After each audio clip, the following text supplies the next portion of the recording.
Beneath the sprawling suburban grids and the high-speed concrete arteries of the western North American seaboard, the planetary crust is in a state of continuous active failure. While millions of people commute, sleep, and build their lives under the assumption of geological stability, our deep crustal telemetry networks are recording something profoundly unsettling. The San Andreas fault is not a static boundary, waiting for a singular, distant moment to release its energy. It is moving right now. At this exact second, deep beneath the surface, monumental slabs of continental rock are grinding past one another in a silent, unrelenting shear that generates zero seismic noise. The sheer scale of this invisible movement completely strips away any human arrogance regarding our control over the environment. We are passengers on a highly volatile, structurally compromised rock, and the geodetic data proves that the structural integrity of this tectonic boundary is currently yielding in ways the general public is entirely oblivious to.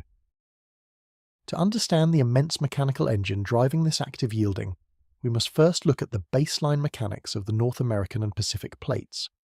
These are not just lines on a map. They are rigid, thermal mechanical blocks of lithosphere extending dozens of kilometers into the Earth, floating on the semi-plastic mantle below. The Pacific plate is migrating northwest relative to the North American plate, driven by the convective heat engines deep within the planetary interior. This movement is a physical absolute. It cannot be slowed, it cannot be stopped, and it mandates that the boundary between these two masses must accommodate the velocity. Before we dive into the exact telemetry proving how this boundary is warping, if you want to stay updated on these real-time geodetic anomalies and understand the true physical state of our planet, make sure to subscribe and track these shifting datasets with us. The planetary engine demands accommodation, but the Earth's crust does not respond uniformly to this demand. Instead, the boundary exhibits an extreme behavioral dichotomy, driven by complex rock mechanics and variations in deep crustal rheology.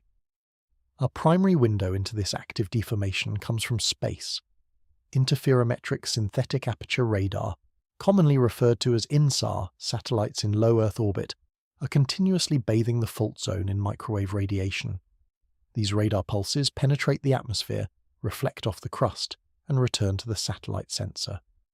By measuring the phase shift of these returning waves over successive orbital passes, geophysicists can detect surface displacement down to the millimeter. When we combine this In-SAR telemetry with data from continuous GPS vector networks firmly anchored deep into the bedrock, the reality of the fault becomes undeniable. The instruments measure the central creeping section of the fault, steadily sliding at a rate of approximately 30 to 35 millimeters per year. This is not an estimation.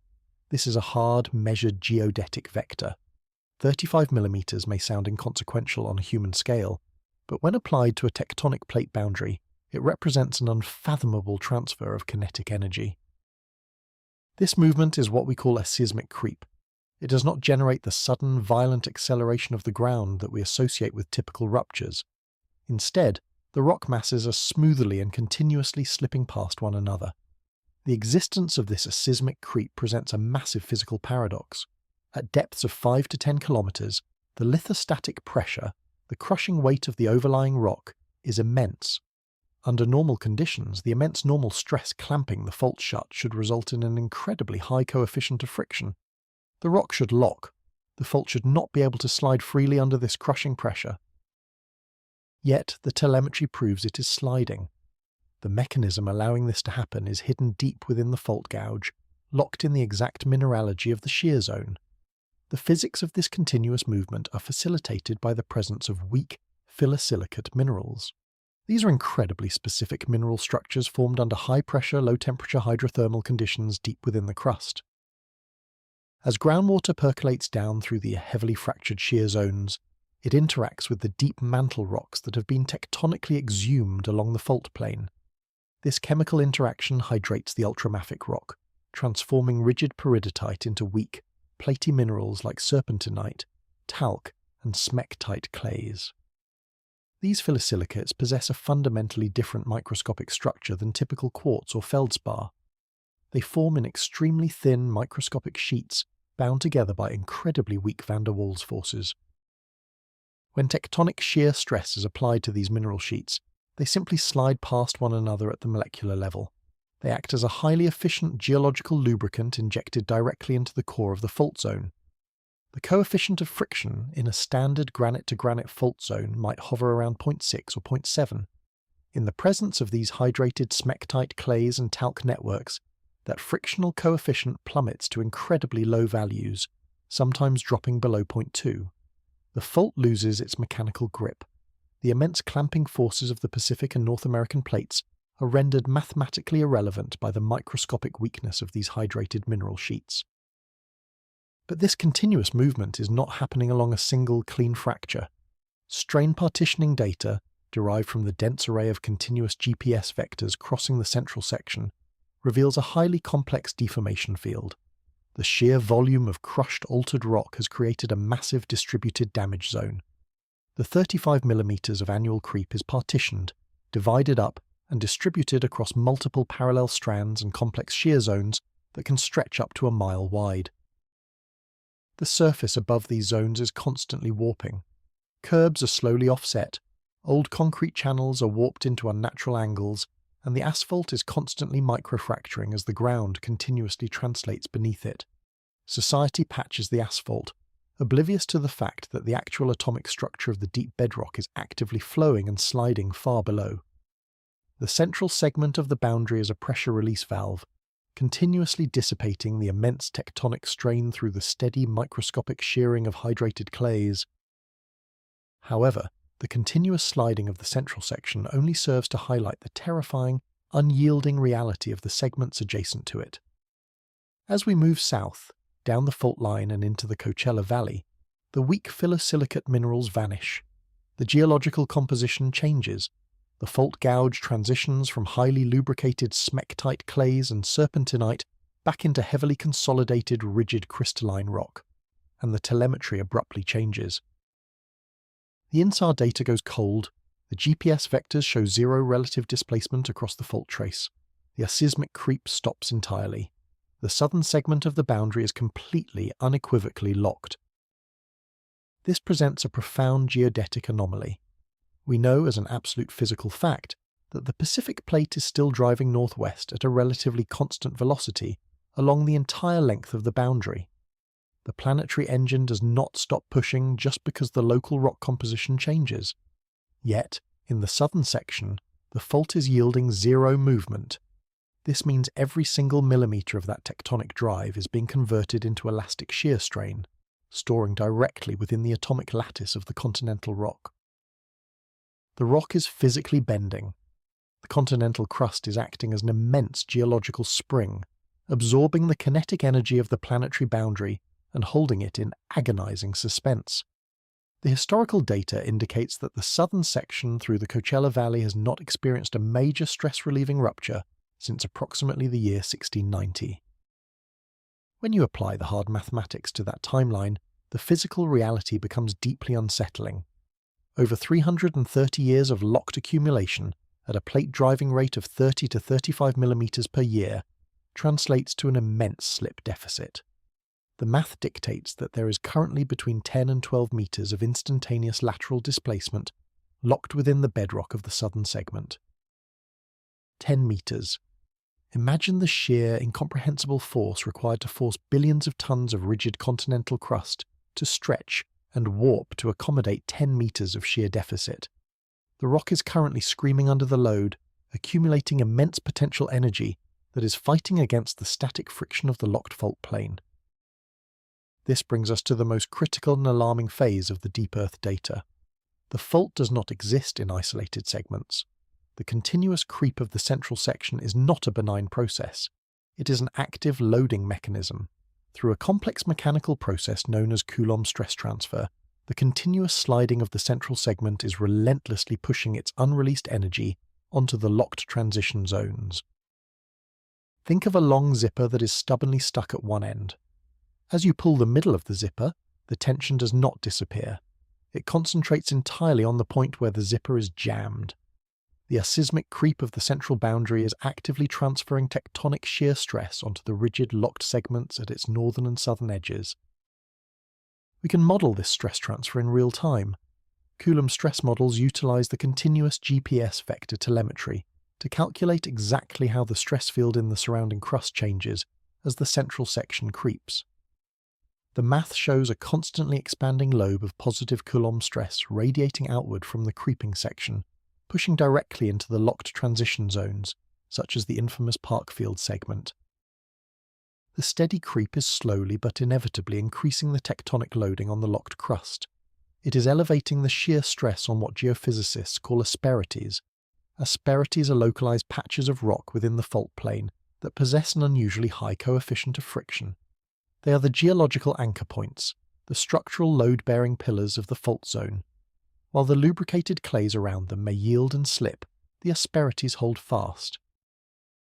But they can only hold for so long. Every day, every week, every year that the central section creeps forward by another fraction of a millimetre, the shear stress concentrating on these asperities increases. The Coulomb stress transfer is a relentless, mathematically inevitable process. The tectonic loading will continue to rise until the localized shear stress completely exceeds the mechanical yield strength of the rock itself. When that threshold is crossed, the asperity will fail. It will fracture, suddenly and violently losing its frictional grip. The potential energy that has been warping the continental crust for over 3 centuries will be instantly converted back into kinetic energy and high-frequency seismic waves. This mechanism, the interplay between the weak creeping sections and the locked highly stressed asperities, is the fundamental driver of the entire regional stress field. It is a highly sensitive, highly unstable mechanical system, and our instruments show that the stress transfer is accelerating in highly specific localized zones. The threshold of mechanical yield strength is a hard physical limit. Before we transition into exactly what happens when that mechanical yield strength is exceeded, and how this deep earth physics translates into a cascading failure of surface infrastructure, I want to hear from you. Looking at the immense scale of this Coulomb stress transfer, do you think our current civic engineering models are actually prepared for an instantaneous 10-meter lateral displacement? Or are we drastically underestimating the physical reality of the data? Let me know your thoughts on infrastructure vulnerability in the comments. The translation of this deep geological strain into the reality of the human surface is where the abstract physics becomes a gritty, unavoidable engineering problem. We're not dealing with a localized hazard. We're dealing with a massive geographical footprint that is completely intertwined with the most critical infrastructure networks on the continent. The boundary crosses vital lifelines at dozens of highly vulnerable junctions, massive aqueducts critical for transporting millions of gallons of water across arid landscapes run directly over the active fault trace. High-voltage transmission lines, the very backbone of the regional power grid, span the valleys where the strain accumulation is most intense. Buried beneath the soil, high-pressure natural gas pipelines and dense bundles of fiber optic cables intersect the shear zone at near-perpendicular angles. When the mechanical yield strength of the asperities in the southern locked segment is finally exceeded, the resulting displacement will not be a slow, manageable process. The 10 meters of accumulated slip deficit will be resolved in a matter of seconds. The fault block will accelerate to velocities exceeding 1 meter per second, generating extreme lateral shearing forces. For the infrastructure intersecting this boundary, this represents a massive, unmitigable physical trauma. Steel pipes, no matter how heavily reinforced or flexibly jointed, possess a finite limit to their plastic deformation. When subjected to an instantaneous lateral offset of several meters, the shear forces will exceed the tensile strength of the steel. The pipelines will sever.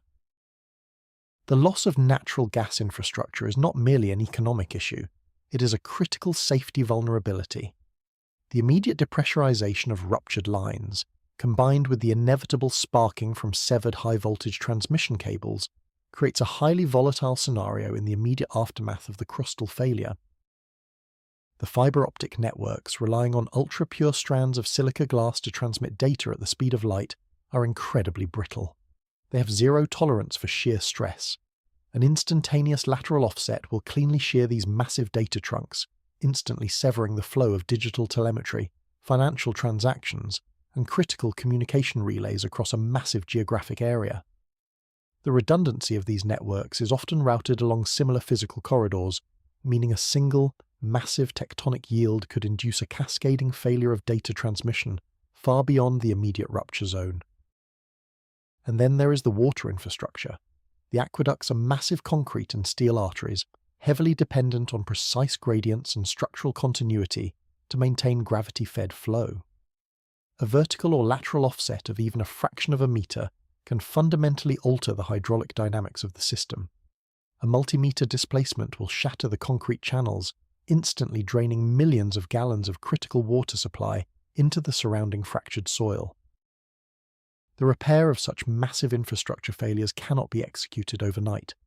You cannot simply patch a severed high-pressure pipeline or realign a shattered concrete aqueduct while the surrounding crust is still actively settling and adjusting through prolonged aftershock sequences. The secondary Coulomb stress transfer resulting from the main rupture will immediately begin loading adjacent faults, creating a highly complex cascading sequence of stress redistribution that will keep the region in a state of mechanical instability for months, if not years. Our satellite telemetry also faces its own unique vulnerabilities during such an event. The In-SAR satellites, operating in the microwave frequencies, are highly sensitive to sudden changes in the tropospheric water vapor and ionospheric electron density. The immense release of energy, combined with the atmospheric disturbances caused by massive infrastructure fires and dust lofting, can introduce severe phase delays and atmospheric noise into the radar returns. During the critical initial days following a major yield, when geophysicists desperately need precise geodetic data to map the extent of the surface deformation and calculate the new stress field, the radar telemetry may be temporarily degraded. We are heavily reliant on these orbital assets to understand the shifting geometry of the crust, but the very act of the crust yielding can blind our most sensitive instruments. This is why the continuous GPS vector networks are so vital. They operate on different frequencies, specifically the L-band signals, and are physically anchored into the bedrock. Even if the local power grid completely fails, these continuous geodetic stations are equipped with localized solar arrays and battery reserves, designed to autonomously record and transmit the high-frequency displacement data via resilient satellite uplinks. The data streaming from these stations during a major failure is not just for scientific curiosity. It is the critical telemetry required to understand exactly which asperities have yielded, how much of the slip deficit has been resolved, and critically, how much stress has been transferred to the adjacent unruptured segments of the fault. We are constantly monitoring the signal-to-noise ratio of these continuous stations. We are looking for the microscopic precursor signals, the slight alterations in the steady 35mm creep rate, the subtle shifting of the strain partitioning across the mile-wide shear zones, the microscopic foreshock sequences that indicate an asperity is nearing its ultimate mechanical limit. But the reality of deep rock mechanics is that these precursors are often entirely obscured by the ambient noise of the planetary system. The fault does not operate on a human timetable. It operates on the physical laws of friction, pressure, and thermal mechanical stress. As we look at the entire tectonic system, from the heavily lubricated phyllosilicate shear zones in the central segment to the rigidly locked, highly stressed crystalline rock in the south, the sheer scale of the mechanics is overwhelming. We're analysing a continuous massive transfer of planetary energy that completely dwarfs human engineering. The central section will continue to creep. The smectite, clays and talc will continue to provide their microscopic lubrication, silently facilitating the unyielding drive of the Pacific Plate. And that steady, silent movement will continue to pump immense volumes of tectonic stress directly into the locked transition zones. The slip deficit in the Coachella Valley will continue to grow. 10 meters of lock displacement will eventually become 11 meters. The asperities will be subjected to ever-increasing localized shear stress. The Coulomb stress transfer models will continue to show the red, expanding lobes of positive stress loading onto the critical anchor points of the crust. There is no intervention possible. There is no engineering solution that can bleed off the accumulated strain of a massive continental boundary. We cannot alter the deep crustal rheology. We cannot change the coefficient of friction in the deep fault gouge, and we certainly cannot halt the convective mantle engines driving the plates themselves. We can only observe. We can only refine our telemetry, improve our In-SAR processing algorithms, and dense up our continuous GPS networks. We must rely on the raw geodetic data to map the inevitable trajectory of the planetary crust. The elastic band is actively stretching. The mechanical yield strength is a hard, unyielding limit, and the math dictates that the energy must eventually be resolved. This is not a matter of if, but a matter of absolute mechanical certainty driven by the undeniable telemetry of the Earth itself. The planetary engine is running, the stress is transferring, and the systems we have built on the surface are simply waiting for the underlying physics to balance its equations. To ensure you do not miss the ongoing analysis of this exact tectonic loading, and to keep your eyes firmly fixed on the raw geodetic data as it streams in, make sure you subscribe to the channel and join us for the next critical situational update.